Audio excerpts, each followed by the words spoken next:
If you want to have a thriving art career utilizing Blender or any other software out there, the most important thing is to do what you're passionate about. Welcome to the Mo Method, where we talk to creatives who have turned their passions into professions. Today's episode is with Niko, a talented 3D artist who had an incredible journey from 2D graphic art to tapping into his passion for Mega Man and applying it to 3D using Blender to create stunning visuals. I found Niko's work online and I was absolutely blown away. In this episode, he reveals how his personal projects fueled his skills to learn Blender from nothing. We'll get into the importance of storytelling, building community, and the creative process itself. He also delves into the specific tools and techniques that he personally employs while using Blender. So if you want to learn how to leverage personal projects, connect with your audience, and find true fulfillment in your artistic journey, this episode is for you. Hi, I'm Niko. I'm a freelance 3D artist and I like to create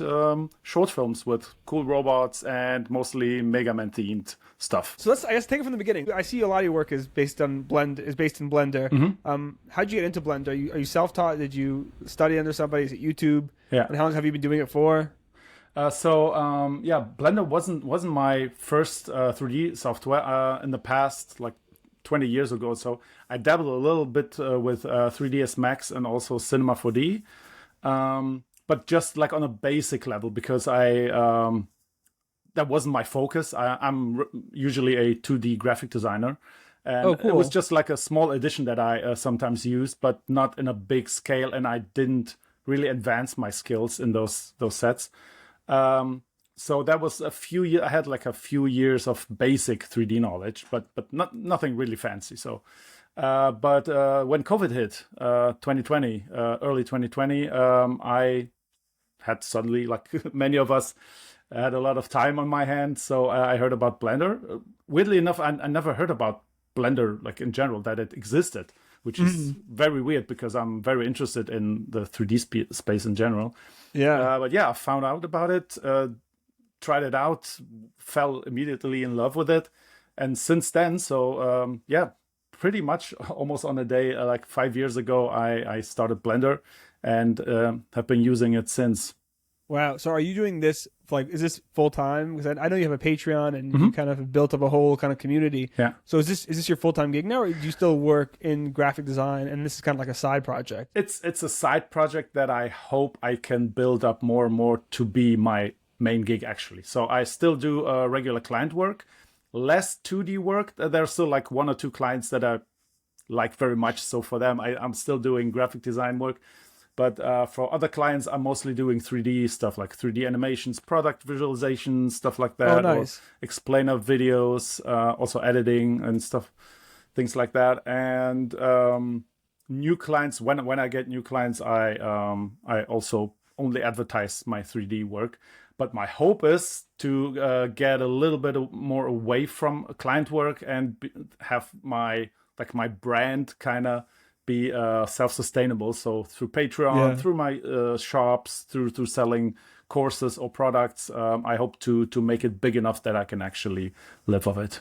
Yeah, I mean, it's definitely doable. I mean, I've met and talked to a lot of people who their whole living is just teaching and courses and stuff, and it's definitely doable. And Blender is so the bar to entry is so low, you know, that as opposed to like I personally use ZBrush. That's kind of my go-to software. But okay, yeah, but just to use it, you know, it requires you to have a subscription, which is already you know, you're already paying, where Blender you're not paying anything, you know, so you already kind of have that kind of already separates people off. And you know, Blender's great. I haven't really gotten the hang of it so much. I haven't just invested the time and to really learn it.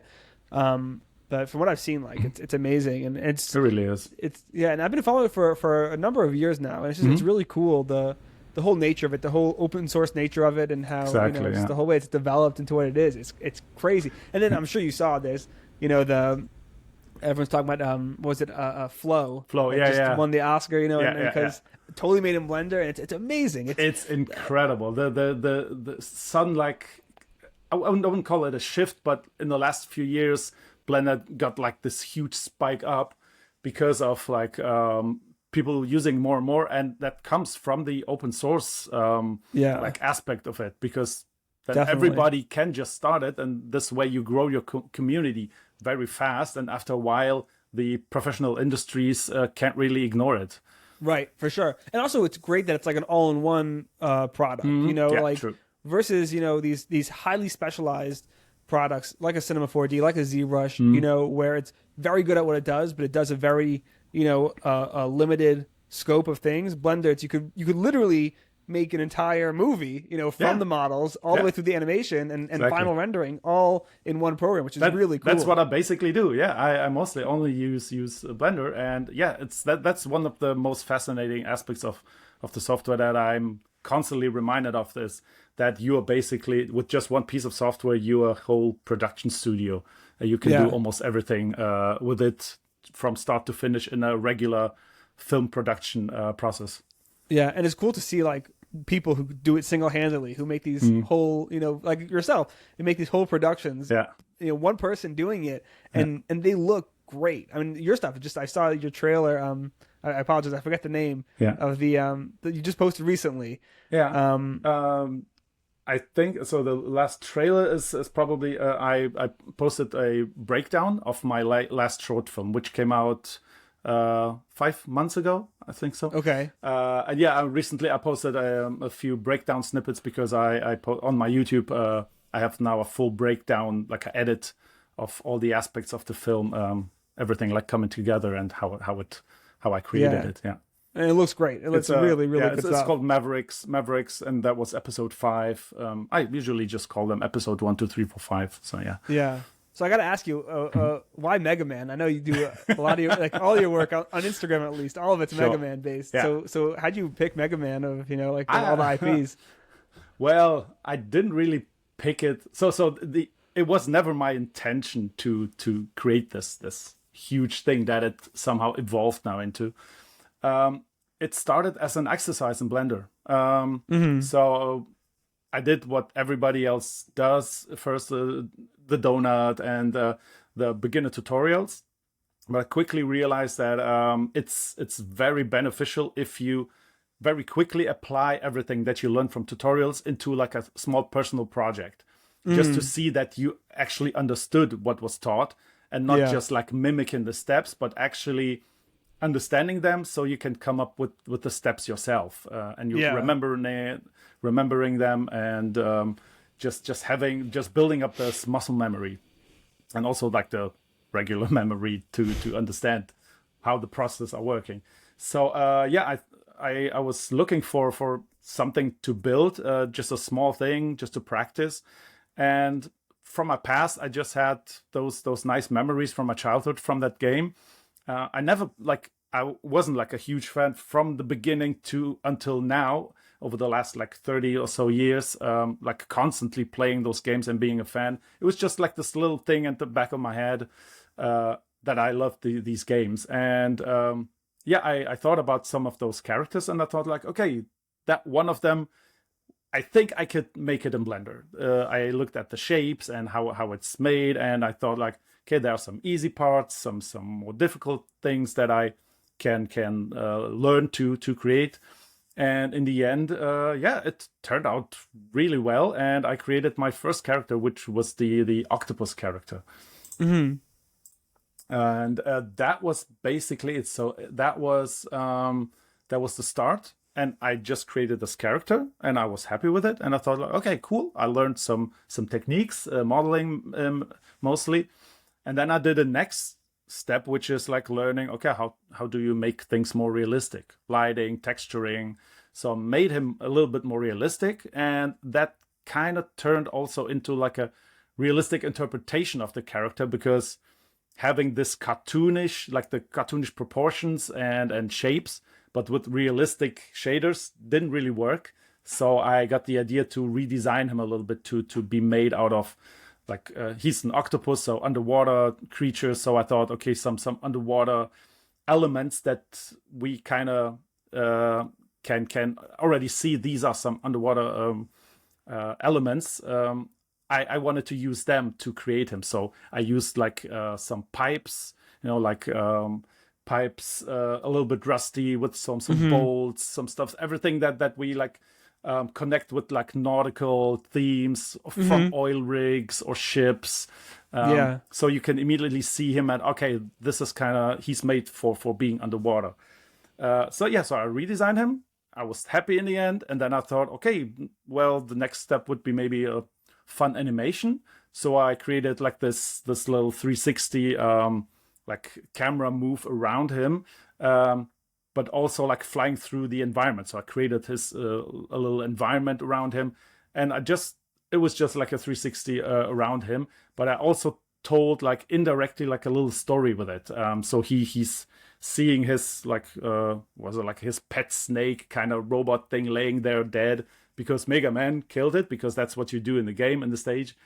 And that was just like a little story snippet that I thought of, because I thought, okay, that might be cool. Not just showing off the character, but actually telling a little story.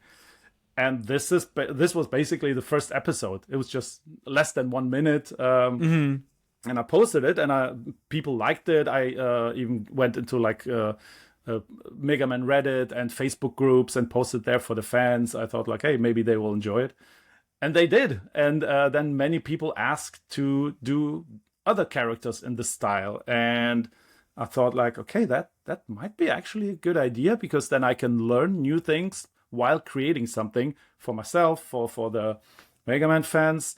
And then I kind of stuck with it. So I came up with the concept kind of for each character to learn new things in Blender, because the pretty cool thing is, and that was just an accident, that each character has like its own little like gimmick. So you have the eagle, you have the forest creature, like a chameleon, and they all have different aspects that are that are sometimes difficult to create in Blender, but it's a good exercise to learn those things. For example, like the first two are more like hard surface, like focused characters, but the third one, the chameleon, suddenly I was forced to create a forest, and I never done that. So that was my opportunity to learn how to do like organic foliage and trees and grass, and make it like sway with the wind and everything, experimenting with like God rays and all that fun stuff. And after a while I saw that, okay, that's a very cool like a timeline, or like a roadmap to have with each character learning new stuff. And I can already plan it out because I know which characters are left. There will be one that will be like set in snow. So in this episode, I will dive deep into creating snowy environments, and maybe how to do like snow displacement, stuff like this. One will be more like a mine, so some rocks and this kind of stuff. Maybe more like things exploding, like rocks falling apart, stuff like this. Like simulations. Exactly, yeah. So each episode has very unique opportunities for me to expand my Blender knowledge. And that's what I'm using those for. But also, it's storytelling in general is like my main thing. So yeah, from this little exercise, now it evolved into this huge project, and basically my main focus professionally, and my biggest passion, because it also developed my passion for that franchise and for the series, developed more and more. And it was just like okay, that's cool, into like this, okay, I have so many cool ideas, and I want to bring them to the screen. So and they're such cool characters also, that it's such a rich environment for kind of creativity. Definitely. They're such cool designs, and they look great. I was telling you before we started recording, when I was a kid, there was the show on, I think it was on like WB Kids. It was Mega Man EX. It was on for not very long, but I remember it was such a cool show. And I remember they had like merch. They had I forget what they call them, but the little like they would have the thing that their Mega Man would like live on. I don't know what they call that thing. And then like so you could like buy it, and then it was almost like a Tamagotchi but for Mega Man. Yeah. Oh, okay. And, I see. Yeah. Yeah. And I just remember it was like a really big part of it. Was probably like in like 4th, 5th grade, somewhere around there. But like it made such a lasting impression. Like Yeah. those characters really stuck with me. They were Yeah. really unique and really cool, and they kind of, I don't know, they kind of lived, kind of somewhere in between like Transformers, but then also like Yu-Gi-Oh and Pokemon. Yeah. They're kind of somewhere in between those spaces, and they were really cool characters. Yeah, and, definitely. The more I work on my series and on those characters, the more I realize the potential of them. How much they actually how much thought went into creating them, because all of them have their own like lore and stories and backstories, and some of them are really tragic, some of them are really interesting. And just the general concept of, like, in my case, like those animal robots, combining those two things, I find it fascinating.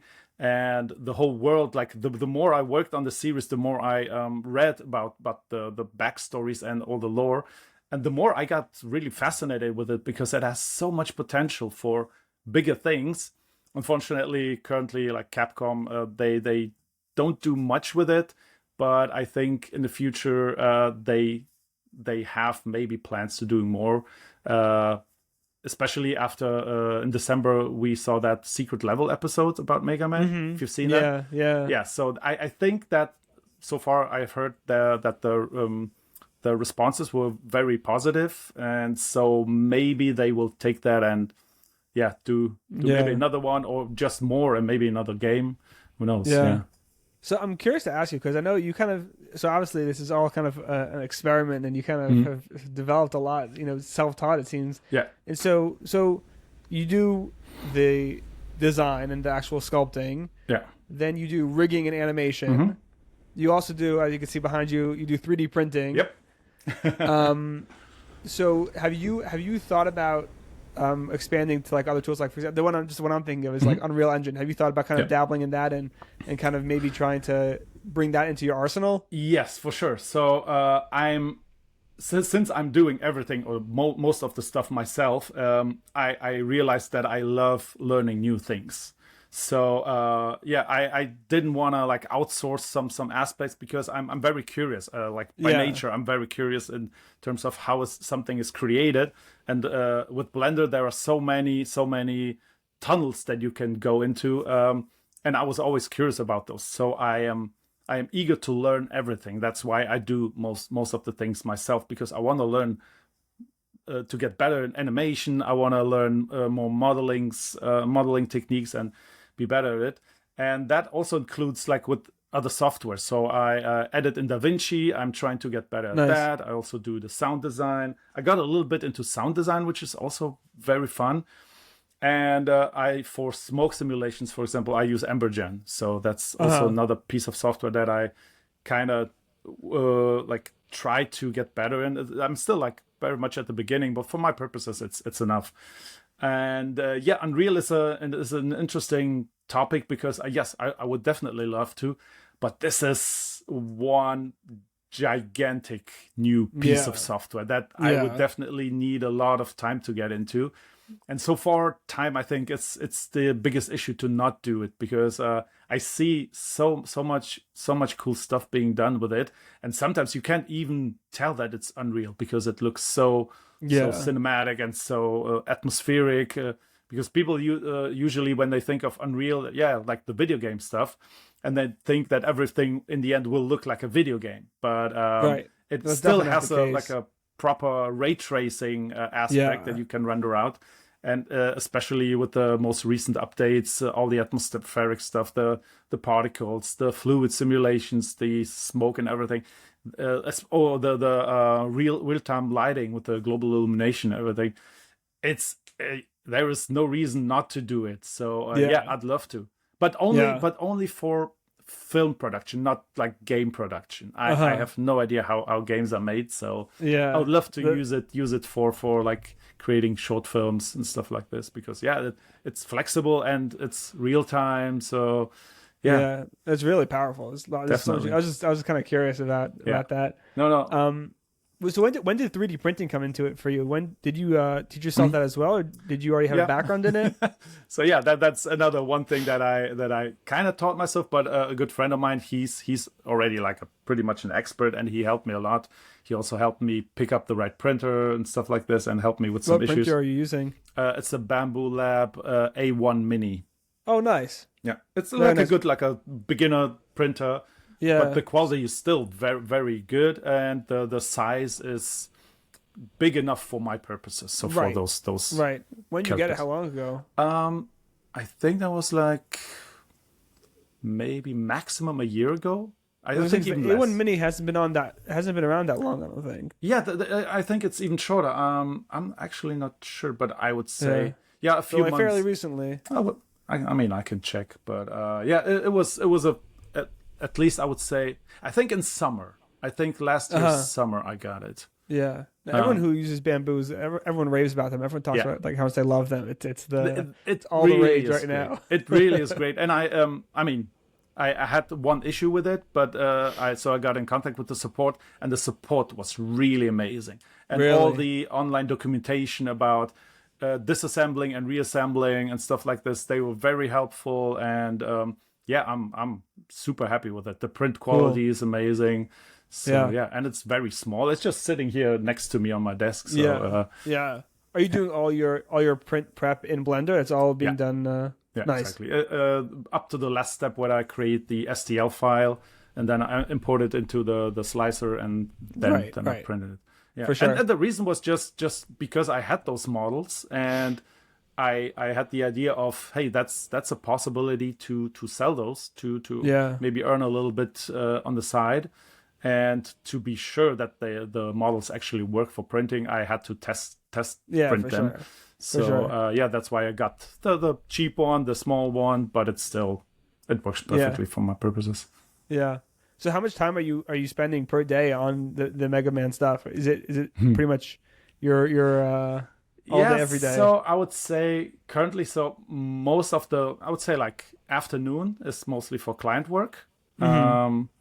But I would say some days on some days I don't have that much of client work, so I put that time into my personal stuff. And it's hard to say per day, but I would say like per week maybe, I don't know, like 20-30 hours. Oh wow. Maybe 40 even, including the weekend.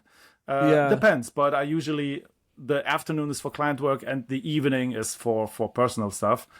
And in the evenings, I like to work on my personal stuff, even sometimes into the night, depending on how focused I am on a certain thing. In the zone. Yeah, completely. That's a big thing for me. I zone out completely. I'm in the tunnel and I can work for it and not eat, not drink, not go to the toilet. I just, because I'm so passionate about this stuff. That's the biggest driver for me, is to have the passion for this project. That lets me do all those things by myself, because I love it so much.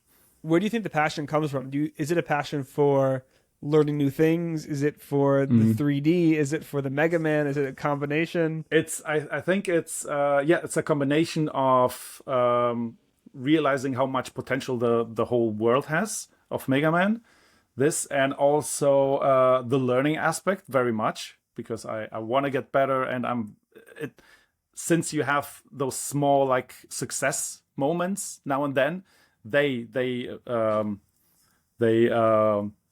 like motivate me very much to keep going. But also I think because for my whole life I've consumed like pop culture, TV show, movies. My head is so full of ideas for stuff, for films, for sequences, for character stuff, that I am eager to bring that to reality. So one of the biggest motivations are like cool story ideas, cool, I don't know, like sequences or some moments that I would love to see for myself. And since I can create them myself, it's just like, okay, this looks cool up here. Now it needs to look cool on the screen. So making things a reality, manifest them onto the screen, that's one of my biggest motivations to have the looking ahead to the future, like, is your preference to kind of continue to do your own independent things and build, continue Mhm. to build the community and to kind of be self-sustaining, or do you have any dreams of working for Capcom or working Yeah. for one of these companies to like do it in house, so to speak, Yeah. for some?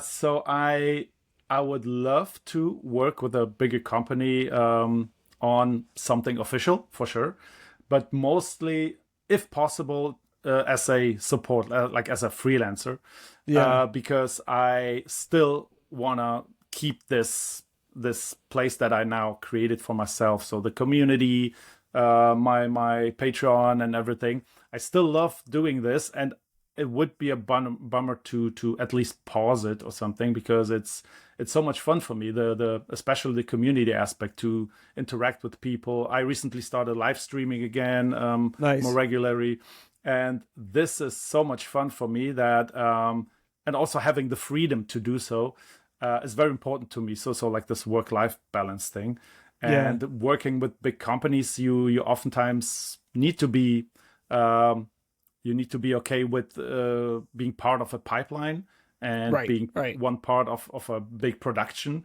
But I would love to do this anyways, if the conditions are obviously right. But Yeah, if, for example, Blur Studios, the guys who are doing the Love, Death and Robots series, and they did like the secret level stuff.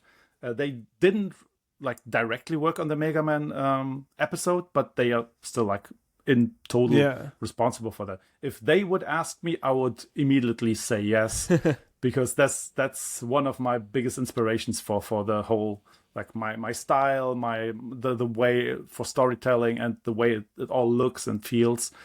This is one of my biggest inspirations. So they are like very much on top of my list. Uh, If anyone would ask me, and if yeah. Capcom would say, "Hey, we're creating a new game. Would you like to be part of it?" I would probably also say like almost immediately yes.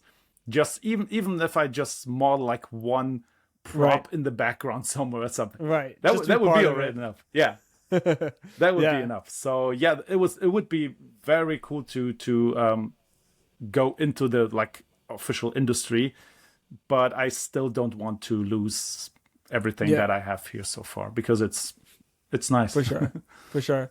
I want to circle back in a minute. I want to ask you about the inspiration stuff Hmm. from, yeah, but just kind of get the specifics. But before we do, I just want to continue on this point, and that is, like, how have you kind of utilized social media and those Hmm. platforms to help kind of build that community and build? I Yeah, mean, obviously, that's a huge part of it for yeah, you, is the social media aspect. yeah, So, definitely. like, how'd you kind of navigate that and build that community? Because Ooh, that's something that I'm trying to kind of yeah. figure out now, and it's not simple. No, definitely not. I'm not sure if I'm the right person to ask, because my strategy, quote unquote, is just flooding all social media with my content and hoping that something gets a boost, or people are just overwhelmed with everything that I do.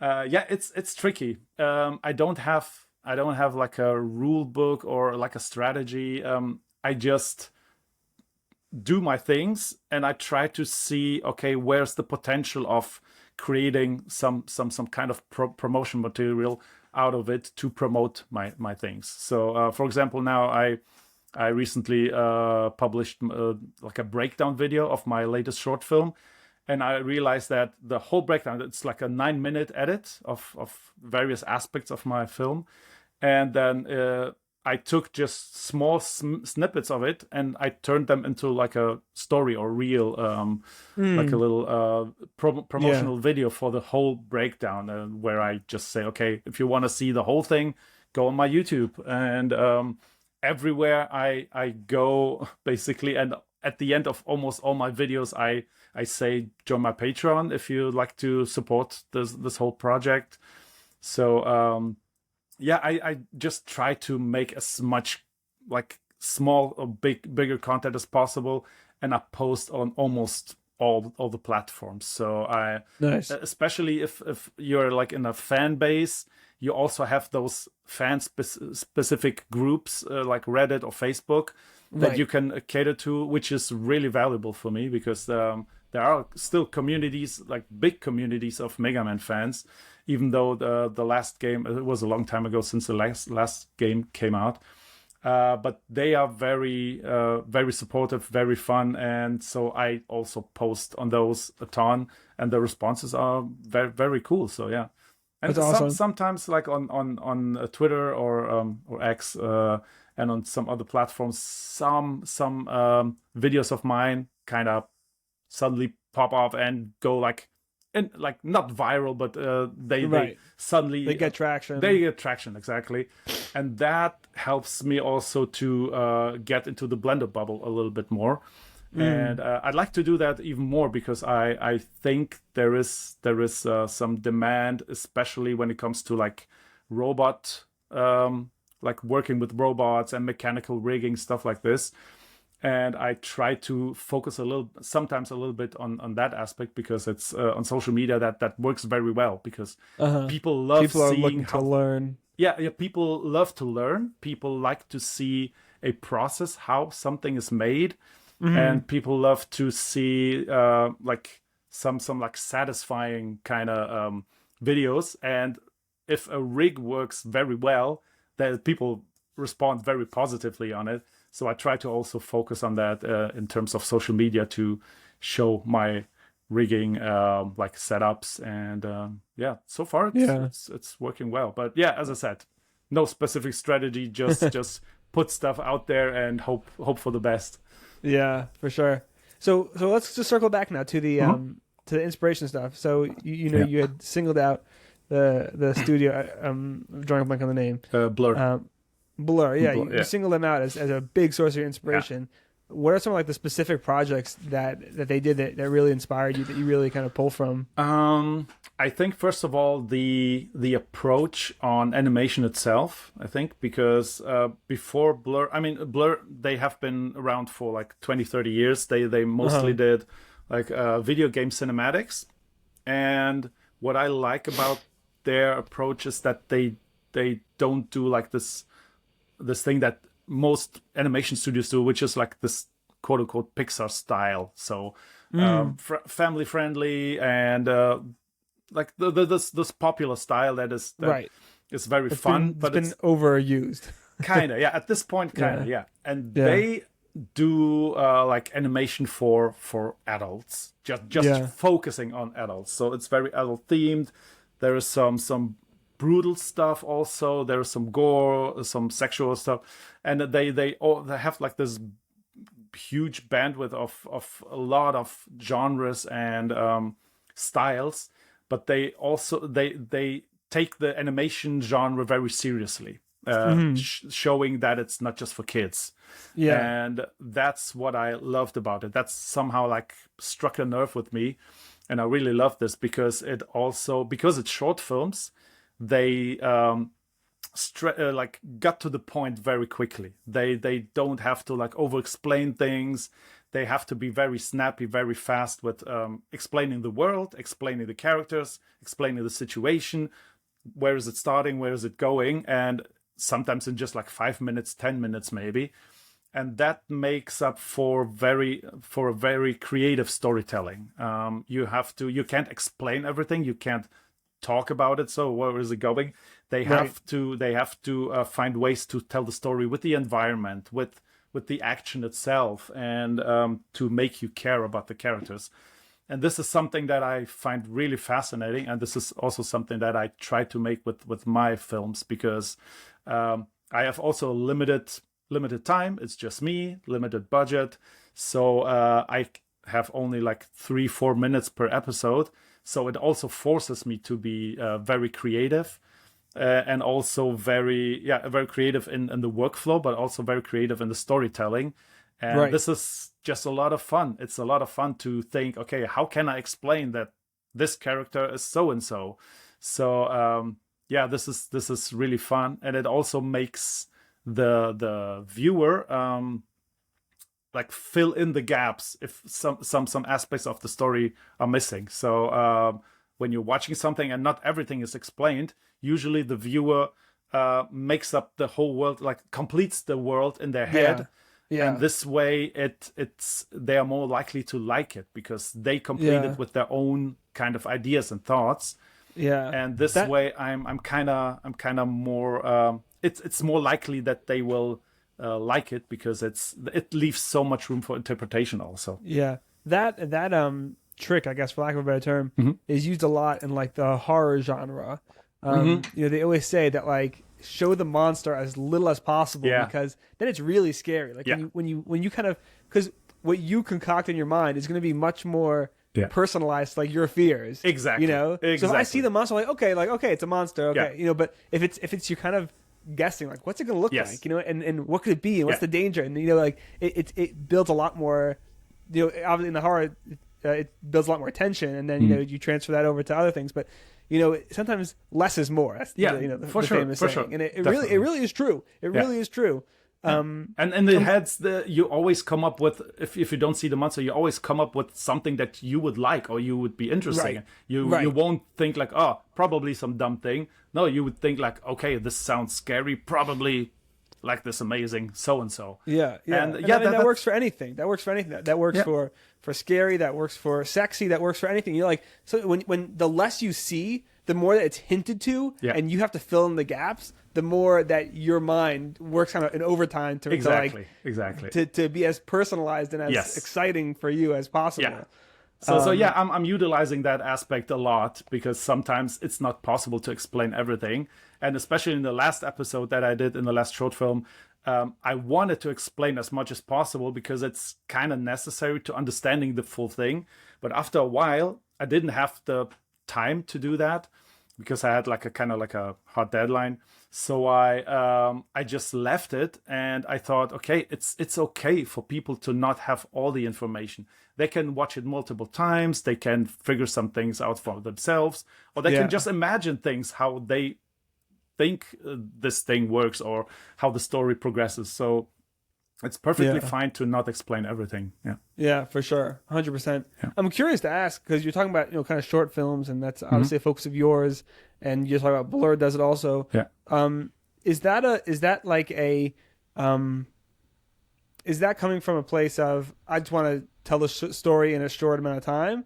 Or is it also kind of the physical restraints of making a feature film is a lot of work, whereas a 2-3 minute thing you could pump them out whatever once a month, once every 3 months, however often it is.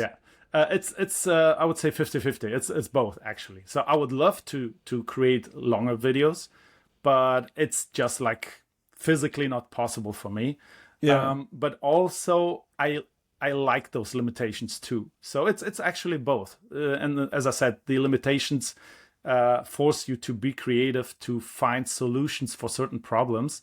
And this is just half of the fun, to figure things out. And in the end, when you figure them out, the satisfaction in the end is the higher it is in the end. And so this is something that is very, very, very exciting for me. So that's why I think I will probably never really do like a big full feature by myself.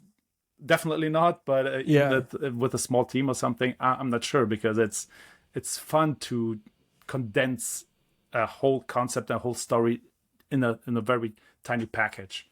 Interesting. Yeah, I hear it. You know, like as a consumer, you want obviously everyone, like you always want more. You're like, you want more. Like, especially when you're watching, you like, but you know, in a lot of ways, it's better to leave them wanting more. You know. I see that definitely, because I'm now creating a series. So there will be more. People will get more. It just takes time, and these are the snippets, but it has also a lot of benefits to stretching a thing out, because it's more engaging, and you have more of your thing if you just have those pieces stretching out, and not having like this one thing, you consume it, it's the end, and that's it. Right. So, in some ways, like for example, like one of my favorite TV shows, it was a show on Netflix. I loved it. Okay. Everyone I recommended it to did not like it at all. Okay, I'm curious. It was a show called Maniac. And it was one season. That rings a bell. Yes, it was one season. It was Jonah Hill, and Yes, and Emma Stone. Yes, I saw Yeah. that actually. Yeah, I I did. loved that show. Yeah. I thought it was excellent, top to bottom, Yeah. everything about it. I really really enjoyed Mhm, it. mhm.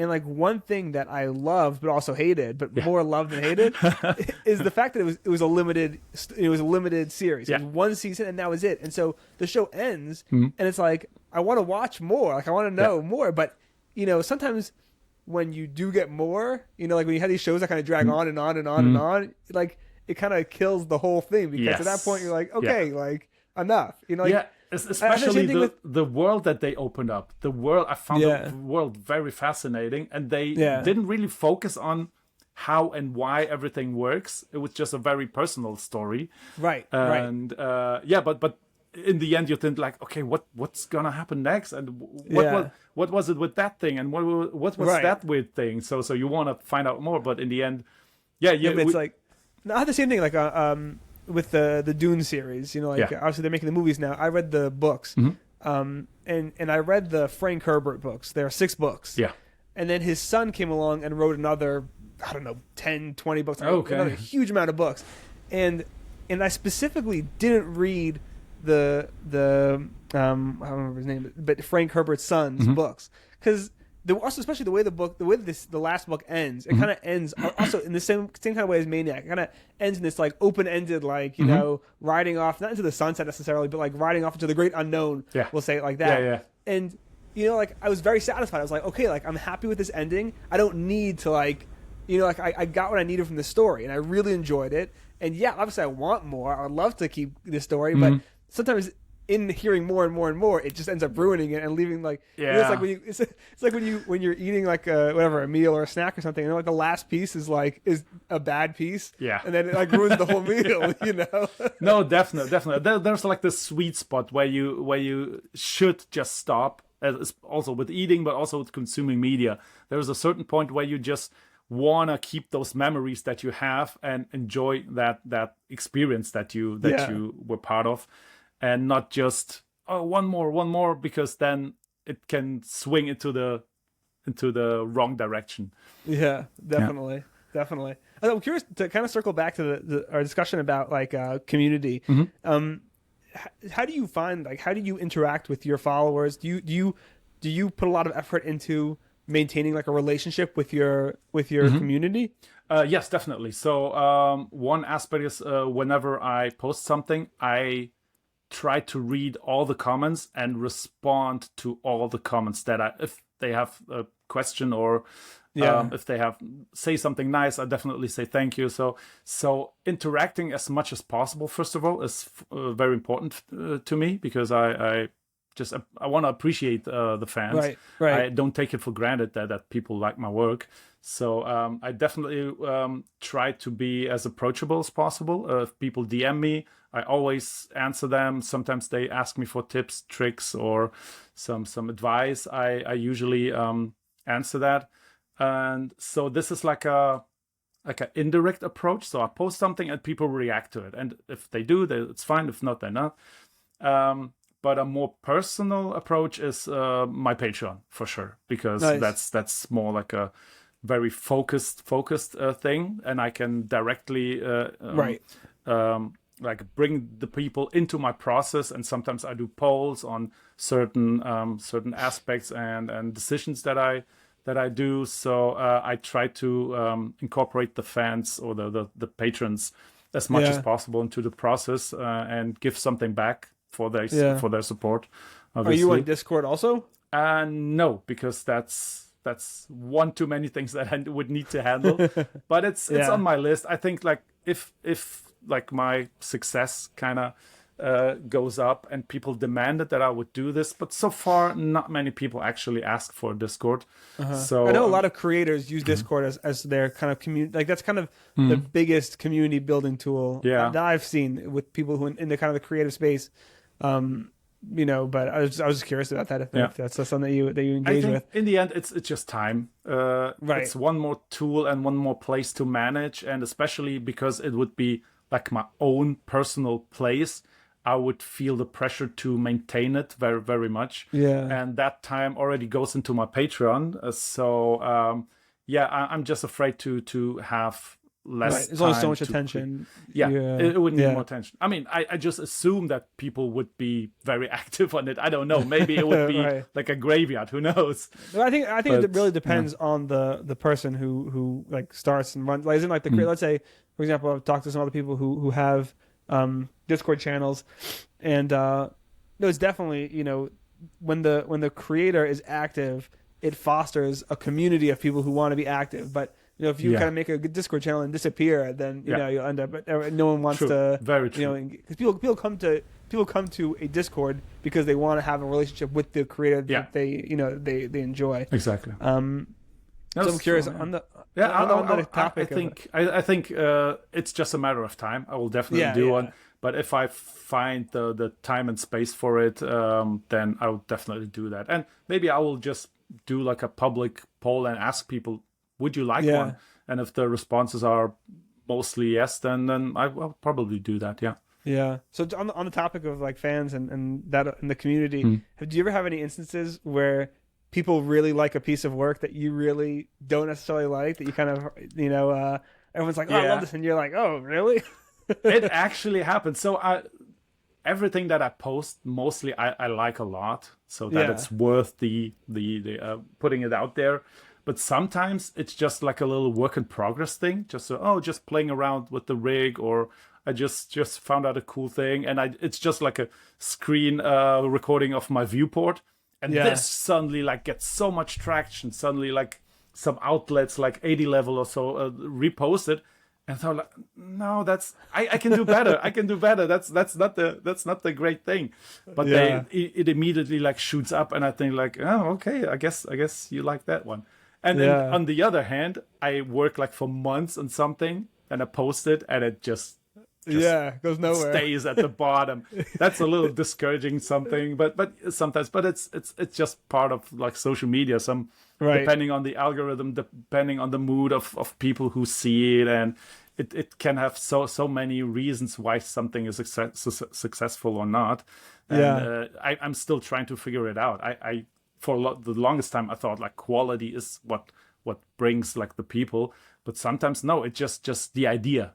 The initial idea needs to be interesting enough that people say like, oh wow, that's cool. Right, that's true. That's true. Because I think when people see cool ideas, then also they want to share it. They want to they want to engage with it, and ultimately that's what the social media platforms are looking for is that engagement. Exactly. So as long as you get people excited about it, that's it really comes down to the idea. Recently, I published a tutorial, like a rigging tutorial, as like an advertising for my rigging course on my Patreon, and it was just like this little thing just to make people curious. Yeah, the claw, exactly. Yeah, I saw that. And this blew up like holy crap on social media. On YouTube, it's doing good numbers, but like on social media and especially on Instagram, it suddenly doubled my Instagram viewers. Wow! Just with one video, and that it was really caught my attention. I wanted to ask you about that actually, because it was very cool. And so. In general, like I'm not so into animation, so I don't really know all the processes of rigging. Yeah. But I see you do a lot of these kind of rigs, and it's kind of a big part of your workflow, I guess, for lack of a better term. Yeah. How'd you learn that? Was that again that's part of the process? But like, it seems to me like, especially with the claw example, it seems like it almost has like an engineering sort of mechanism. Like, do you have a background in engineering? How'd you? That's a question that I get actually a lot, and the answer is no. I have nothing to do with engineering. I can. So the start of it all was actually another inspiration for me, which is Ian Hubert. If you know him, he's like this big Blender guy, and he's also like by himself, or he started at least by himself, and he's created those short films called Dynamo Dream. They are like huge in the Blender community and even outside the Blender community. So he's a huge inspiration for me. And I was actually lucky enough, 1 year ago, I went to the Blender conference in LA and I got to meet him. Nice. So that was fun. And he's like one of the superstars in the Blender community. And he does everything by himself. He creates basically his films out of nothing, just in his garage and Blender. that's it. Uh-huh. Recently, he got his Patreon is successful enough that he can actually shoot on sets sometimes. But still, in the Cool. end, he almost all of it he does by himself with some additional help from other people like Yeah. music and prop work and stuff like this. But all the visual effects stuff and CG stuff, everything he's doing by himself, and it's incredibly realistic. And what he's not doing it anymore, but back then on YouTube he had this little series, that tutorial series called Lazy Tutorials.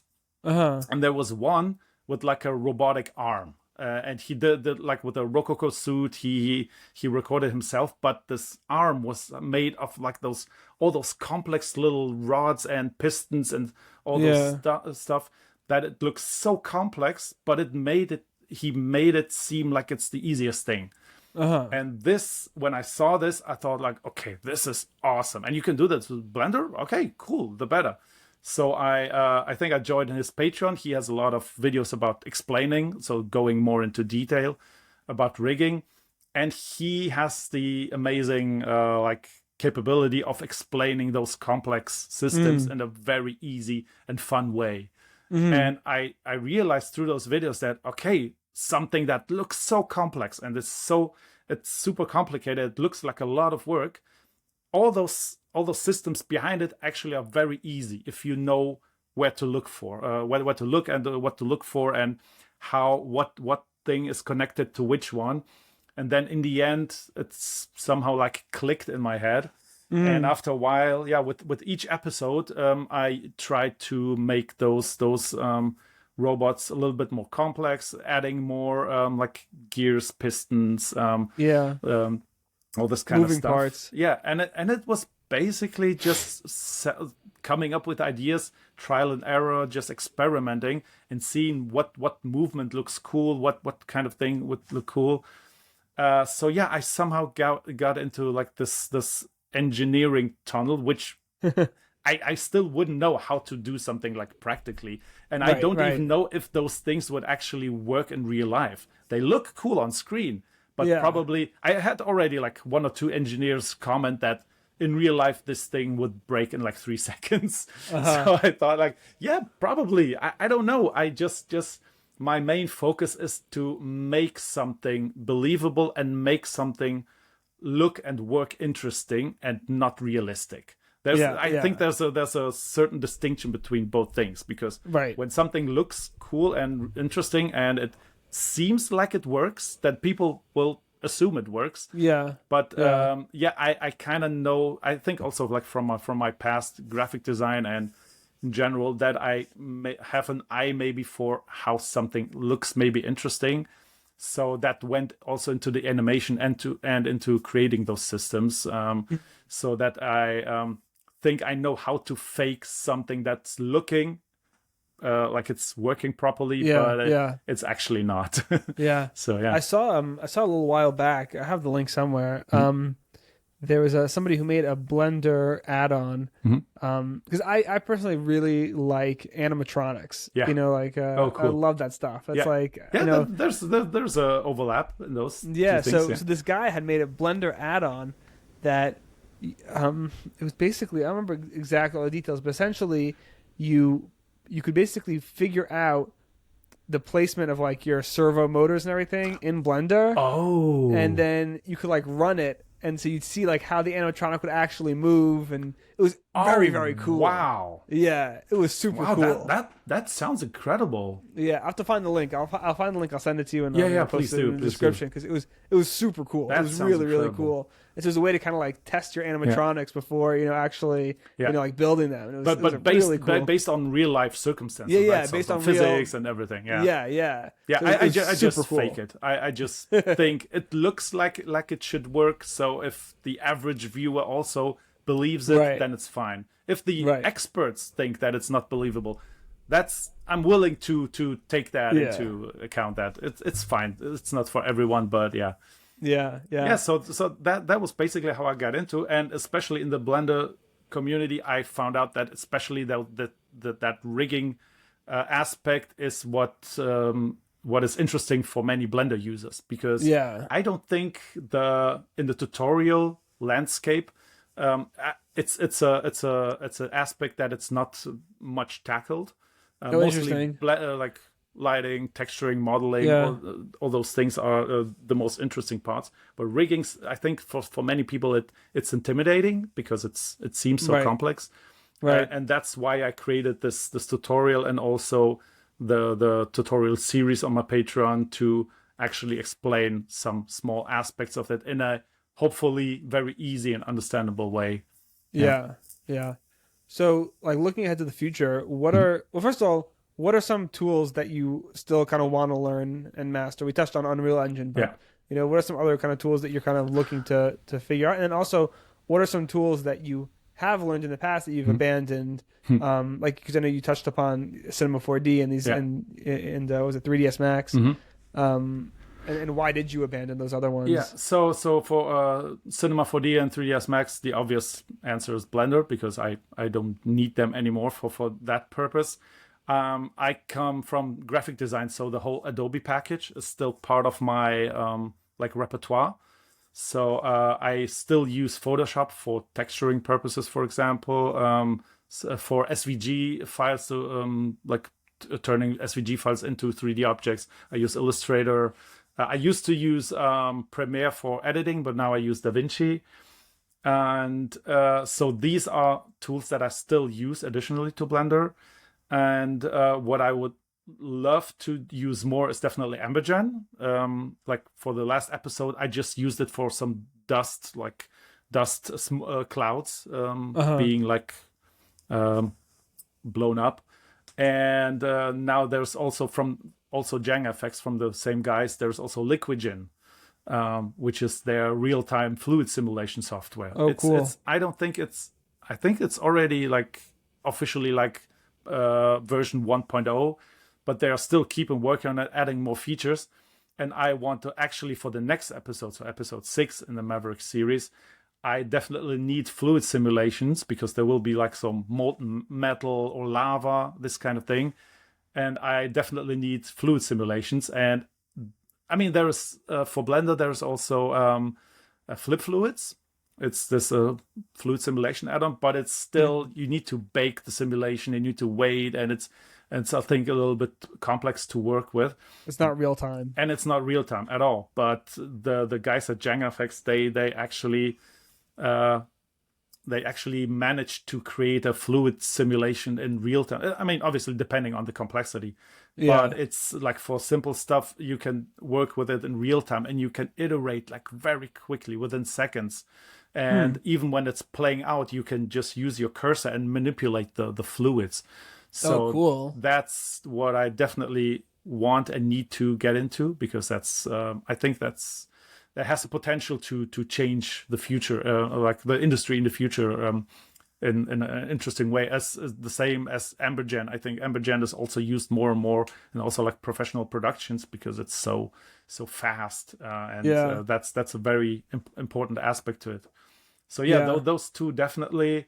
Unreal, yeah, some sometimes in the future maybe, but I think that's basically it because Blender comes with everything, so I think that would be cool. Maybe some Yeah. mocap stuff, something that helps me with animation might be nice. But there are currently so many tools that help with it, like with AI video to mocap tools. These are very interesting to me. A mocap suit might be nice. So Yeah. if Rococo is watching currently, yeah, I'd like to use one, sure. Yeah. um, Yeah.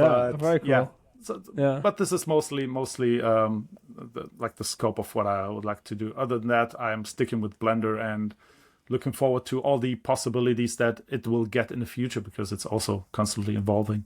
Yeah. So let me ask you, like, again, talking about looking to the future and Hmm. all these kind of big ideas. Like, Sure. if you had an unlimited budget, there was no kind of constraints. Hmm. What's kind of like the dream for you to kind of ultimately achieve? Yeah. So hmm.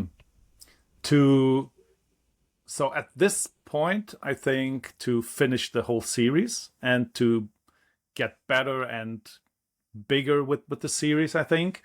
And then I think just Yeah, so the first thing is definitely to fulfill my dream to finish the whole series. The plan is to do 13 or even 14 episodes. Oh So wow. there is still a long way to go, and this will take many years still. But yeah, to have, if I would have unlimited time and budget, I would put all of it into that to make it my magnum opus, to make it like Uh-huh. the best thing that it can be, and Yeah. to for people to enjoy, and to also like fulfill this storytelling and like filmmaking dream of mine. Yeah. And after that, I mean, I have still many ideas besides Mega Man that I would like to realize, and yeah, but Are you these willing have to to share wait. them, or are you keeping them keeping your cards um close to your chest? it's these are just ideas, so there is not much to it, but there is like I would, I don't know if it would be a series or a movie, but I have some concepts regarding like interesting worlds, Uh-huh. It's like alternate original. realities, stuff like this, but also something that I've never seen before. I have some ideas. I don't want to share too much. Yeah, yeah. So It's like a bit like original IPs. Like original you're kind IPs, yeah, of exactly. That's cool. that's actually the best way to put it, because I'm so doing like someone else's IP and working on it has also its limitations, Right. especially when it comes to rights and stuff like this. So it has its limitations, and I also had the experience that some people would like to work with me, but because my work is like to advertise me as a person, my work is mostly based on a foreign IP. It's not good advertising for the other people, so Uh-huh. that's why it's a little bit limiting. But to have my own original IP, that would be the definitely the next step and the next big dream for me to realize. And yeah, we'll Yeah. see. After Mavericks, I'll get to it. I still have a few years left, so Yeah. Yeah. that would be cool for sure. Yeah. And then definitely, hopefully, with maybe a studio production, or if anyone who's willing to participate in that, then I think I would be open to not just do everything by myself. Then Yeah. definitely be like a showrunner, director, producer, whatever you call it, Yeah. Build to a team and kind of yeah, execute on the yeah. vision. That Yeah. I think that would be the next logical step for me. Yeah. Oh, very cool. Yeah. Very cool. Hmm. So let me ask you, like, what's some advice you'd give to somebody who's starting out, kind of in a similar situation? You know, Hmm. starting out as a hobbyist who's kind of dipping their toes into Yeah. Blender and into, you know, kind of independent filmmaking, I guess, Hmm. for lack of a better term. Yeah. What's some advice you'd give to some people who are kind of just getting started? The biggest thing, patience. So that's a huge aspect of the whole thing, is to have patience and not trying to learn everything like at once and wanting immediately like this amazing result. Unfortunately, learning part of learning is to go through those little steps that sometimes don't look amazing, but you still learn. And one big thing that I recently saw online, when you see especially comments on some of my work and on other people's work, is that people have this, I don't know if it's young people, old people, I don't know, but the notion is that because there are tutorials for everything and there are so many of it, especially for Blender, no matter what aspect, you can always find a tutorial. And it seems to me that many beginners especially think that you can learn everything from tutorials, that for everything there can be a tutorial. And I got sometimes comments on like my film, for example, and they say, can you make a tutorial on how to create this short film? And I thought, like, no, this kind of film, like this project is a combination of many Yeah. things coming together, that each of them need to be learned like on their own. Yeah. And so I think it's important to still tell people that the best way to learn is, yes, through tutorials. They are very helpful, but also what many people apparently don't realize, it, you still need to repeatedly work on something, and Yeah. just practice, repetition, that makes you good at something. And yeah, apparently some people don't really grasp that concept anymore, because you get all the tutorials thrown at you, and you think, okay, I want to learn this tutorial, Right. I want to learn that. But still, everything that connects those tutorials and the knowledge that you get from tutorials is, you need to practice. Practice, time, and repetition at what makes you good at those things. Because mimicking and just following the steps is one thing, but that's not learning.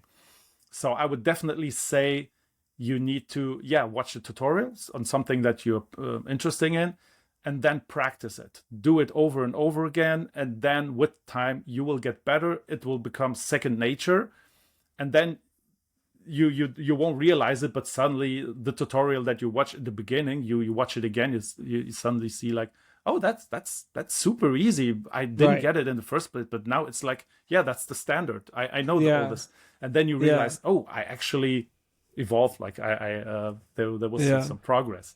So I'll definitely say that. And also, that what comes with that is definitely starting a personal project as soon as possible. So I have seen many comments like of people, like they watch tutorial over tutorial over tutorial, and they don't see like some results in their progress, and they say, okay, I've watched so many things, and I should know how to do it, but without watching them, when I start doing something, I don't know where to start. I don't know where to go. And this shows me that, you need a personal small project that you start working on, apply those things that you learned to this project, and then do the next one and increase the challenge a little bit. And with each small project, you will then increase your skills, you will get better, you will get faster. And this way you will learn very efficiently, I would say. So this is something that I almost have, not almost, I have like a text that I sometimes copy paste, because oftentimes you see some people asking for advice, and it's what I can just repeat myself. Take something like, I don't know, like your computer mouse, and try to recreate it. And for you to recreate it, you need to analyze it first, to develop this eye for shapes and for flow and for topology. And something like a computer mouse has an interesting shape, and you can kind of, you need to analyze it. So you see, okay, where is this shape flowing? Where is it going? Where is a hard edge? Where is a soft edge? So things like that, developing an eye for the 3D space is also very important. And this you can also only do when you start something fresh for yourself. So that's one aspect. And the biggest, not the biggest one, but like also attached to that, one of the biggest aspects is choose something that you're passionate about. Don't try to do what everyone is doing, like maybe create a car, even if you're not into cars, or to create a I don't know, like the donut. I mean, the donut is fine. It's like this thing that you do in the beginning. It's helpful, but I would also say the motivation won't be the same if you're working on something that you're not passionate about. If you're passionate about something, then you want to work on it, and you will put in the time. You will choose to work on it because it's your thing. And it can be everything. It can be something from a TV, movies. It can be from a video game, maybe just a prop, maybe like a gun from your favorite video game. Try to recreate it, and you immediately have like this personal connection to that thing, so that the motivation would stay. And this is basically the secret sauce for why I am able to create the whole series, because I'm obsessed with the whole Mega Man world now. And you need that kind of obsession and dedication to make it through the end, because otherwise it's very easy to just let it go. So I would say these are the most important aspects, I think, in learning and beginning to learn when it comes to 3D and Blender. And one last question, just to wrap things up. This is a question I pose to all my guests, and that is, how do you define success? Oh, interesting question. I thought about it also, and I like to ask people that the same when I talk like with Blender people, but I don't know if I have a good answer for that. like just straight up happiness, I would say. So I don't think so. For me personally, happiness is not money. The success is not money. It's not being like having the biggest reach out to the world. It's actually doing what you love without worrying too much about anything else.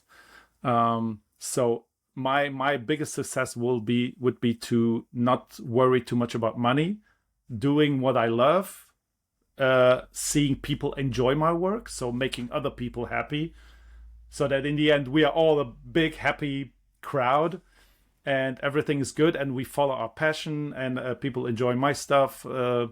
We have like this nice community. If I would have that, then this would be the biggest success for me, I guess. So and obviously, yeah, the more people I can reach, the better. So kind of like your following and everything, if it gets bigger, it's part of the success, but not that the number for me It's not matters. the focus. So, yeah, it's just the metric of showing how many people enjoy your work. So in that sense, yes, the numbers, having bigger follower numbers or subscriber numbers would be good, but not that I just like seeing that number and just thinking I'm the best. It's just that means that more people can enjoy the things that they also like, apparently. Yeah. And that's, for me, I think that's the biggest aspect of success for me. So Amazing. even if I never make it to Hollywood, I would still consider myself successful. I even think I am now already successful in my own kind of way, because I see the responses from people and they make me very happy. So there is not much to it. Money would be, maybe a little bit more money would be good, but just so that I wouldn't complain. I wouldn't complain at all. But just so that I am not forced is maybe a harsh word, but so that I don't have to do work that I'm not fully like passionate about. For example, like sometimes client work is something that you're not very passionate about, even though I love all my clients and they have mostly very fun projects for me. But sometimes it's not the case, and just doing what you do, what you love, and getting paid for that would be the last piece of success that I would like to have. But we'll see. Yeah. Well, Niko, I really appreciate your time. This is a lot of fun. It was really great talking to you. Thank you very much. Thanks. Again, I loved your work. It really caught my attention, and that's why I reached out to you. I think you're doing really, really great stuff. Thank you very much. Yeah. Yeah, and where can people find you online? Just your socials and so Patreon.